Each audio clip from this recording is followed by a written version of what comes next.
Hello and welcome back to this week's Water Report with me, Carel.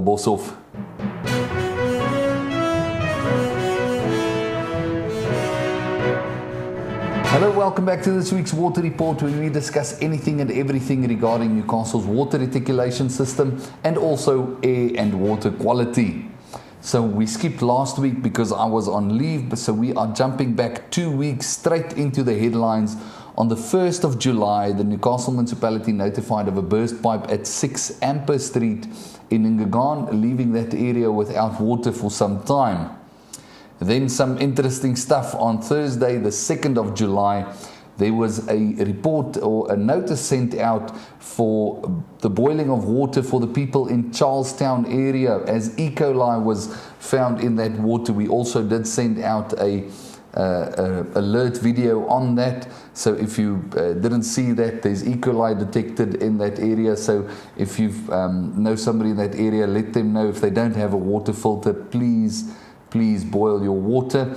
The Newcastle municipality also mentioned that they will be ramping up testing intervals and so on, and the community will be notified once this is resolved or it's no longer detected. From what we can see, there has been no report back on that, so please keep that in mind and stay safe out there. This is not a big surprise, as we understand that there's many ways water can be contaminated, and remember, it's very close to us. Just the other day that we reported on the same thing happening in Maradeni Section 3, which is the closest side of Maradeni to Newcastle from where I'm sitting, and then now this Charlestown, 40 kilometers north of Newcastle. And there's many ways that this can happen. It could be a treatment plant, insufficient treatment at the plant, but most probably it is from cross-contamination, because the wastewater in our area is not making its way to the wastewater treatment plant. And when it gets there, whatever gets there is only the compliance score for that water treatment plant was sitting at 30%. That's a fail from the green drop rating. So there's a lot of wastewater in the ground, a lot of wastewater in groundwater, and it's contaminating everything, cross-contaminating into our water feed lines, which is also very old pipes, hairline cracks, big breaks. So there's a lot of opportunity for E. coli to enter into our water system. Keep that in mind. If you don't have a water filter, consider boiling your water, but just check your electricity bill at the end of the month. Then carrying on Monday the 6th of July, the Newcastle municipality notified of a burst pipe in Section 3 this was close to the total garage, so it affected the areas around that, Section 2, Section 4, Section 5. And then on Wednesday the 8th of July, another issue which showed its head not too long ago for Newcastle West residents. Yet again, a ward councillor made an announcement that there was water issues at the Signal Hill Reservoir, which was almost empty, and the most probable culprit was the Farmers Hall pump station. So as I understand it, they switched over a few pumps, and people sat without water for some time there, just filling up that reservoir. And the main areas being Pioneer Park, Skynshoogte, Signal Hill, Sunny Ridge, and so on. Remember, if a reservoir gets that low and there's water running in, all the contaminants and impurities in the water that settle to the bottom is disturbed, and the water will come through dirtier in the initial flushing of the pipes and so on. Also on the same day, and this, I was still on leave when I read this article, my heart pained. It's not good news for Newcastle. The Citizen published an article stating that Newcastle is facing delayed funding as Treasury enforces stricter financial accountability.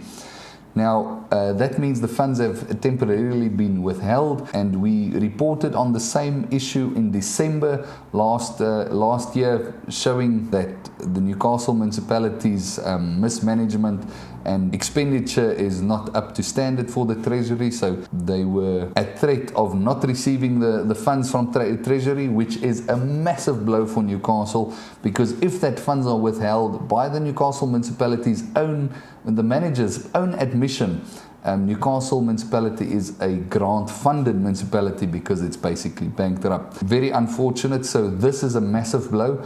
After they eventually did receive the funds from Treasury, they made a big hype of it, of showing that no, it's clear to see that everything is running as it should. And what was the words? Let me find that. Victory in receiving this payout in the face of the opposition is a clear statement that they are fully operational and accountable with regards to managing funds and service delivery. Well, to me, if you are under investigation, that is not a clear sign. That's a first red light, but receiving the funds is definitely good, especially for the Newcastle community who so needs the funds for service delivery from Newcastle municipality. But sitting with the same issue again, after you supposedly showed that you are accountable with ratepayers' money and tax money, this is definitely another red flag opposing your comment of being a clear sign. But nonetheless, let's hope that is resolved soonest, as if I remember correctly, it might only come in September. So let's see. We've had a lot of SOD turnings in the past few days, weeks, months, of course, with elections also coming closer. But all the soil that was picked up from those SOD turnings was not enough to bury the mismanagement of the funds by the municipality, unfortunately. But I suppose time will tell. Let's see what tomorrow brings. Friday, the 10th of July, Newcastle Municipality notified the residents in Madadeni, Osozweni and surrounding areas of water supply issues due to the Braakfontein Reservoir, the dry cut area, once again being critically low. This was due to ongoing work on a supply feed line they mentioned in that report. So ongoing work means that there was no report initially on that work. We weren't aware of any work on that main line. Reporting these things ahead of time before you sit without water helps residents plan and be prepared, but I digress. The Newcastle Tsungwayo Dam level is down from 72.4% down to 71.1% once again, but let's hope the abstraction from the dam is still sufficient for the plant to get good quality water in between the algae at the top and the slit at the bottom. The Newcastle PM2.5, that's the air quality reading, is sitting at averages of 34.4 micrograms per cube, with peaks recorded as high as 44.9 micrograms per cube, and this is elevated compared to our recent baselines.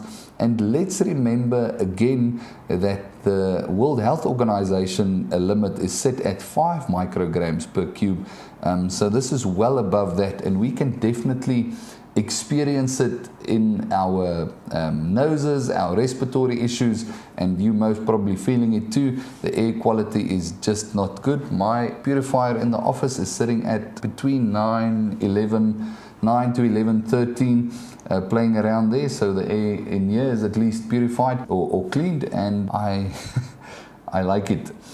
Then, what INTEGRIPURE has been busy with, as I was on leave, my team notified or told me yesterday that they were quite busy in surrounding areas. They still had domestic water systems installed in Newcastle, but they had quite a bit of driving between Meermal, they were in Ngogo, the other one was in Dundee, so there was quite a few installations out of town. If you know anybody in that area, in those areas surrounding Newcastle, we also service them and do installations to make not only Newcastle feel safe while you're drinking water. Remember, those systems are 3,290 Rand, and that includes installation in Newcastle. Travelling, of course, is added if it's out of town, but if we clump it together with a few other of our clients, then we can get that, we can deduct the travelling, of course, as we've done in the past. As for me, you see, I'm sitting in my nicest overalls. I'm seeing a safety officer today before we start on our big plant that we're setting up in the next 2 weeks. I'll give you some more details on that soon. If your nose is stuffy and your respiratory issues and you're just sick due to the bad air quality, all the germs and so on, remember, you can get yourself, let me show you, one of these nice air purifiers. They don't only tell you what the air quality is, but it also purifies the air in a room up to, I believe, 50 cubes. So those are going for 1,790 Rand, and installation is not included, but you can just plug the 3-pin plug into the wall socket. So it's easy. If this was of value to you, please share it with your friends and family. Share it on the socials, and we'll appreciate that. And informed community is an empowered community. But that's all from my side. See you next week, Newcastle.